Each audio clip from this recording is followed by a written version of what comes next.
Кім бірінші ертегі? Сәлем, менің есімім Қоян. Бұрын барлық жануарлар бақытты өмір сүрдік. Басымызда панамыз, аулада азығымыз өсетін. Ал өзіміз қараңғы түскенше ойнайтын едік. Бір күні су бөгеті бұзылды. Барлық жерді су басатын болды. Сөйтіп біз басқа жаққа қоныс аударуды ұйғардық.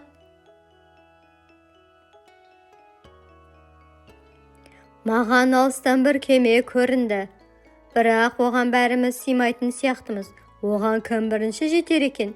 Не де болса тезірек баруымыз керек. Осылайша жолға шықтық. Басқа жануарлар сияқты жүрсек тезірек жетеміз деп ойладық. 1 минутта 8 метр? Өте баяу. Сөйтіп тасбақадан озып кеттік. 1 минутта 2000 метр? Өте жылдам.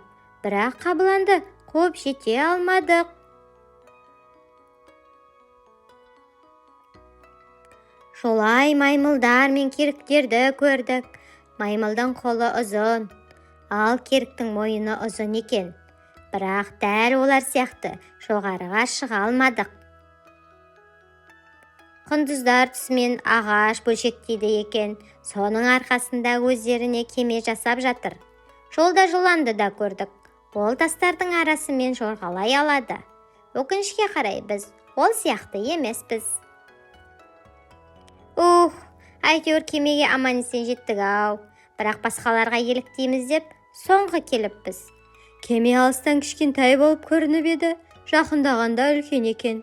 Бәріміз сиямыз, бәрімізге орын бар. Асықпай өз жолыңмен үздіксіз жүрген тасбақа бірінші болып жетіпті. Мінекей, біздің жұп-жұбымызбен кемеде құтқарылғанымыз туралы әсерлі оқиға осындай.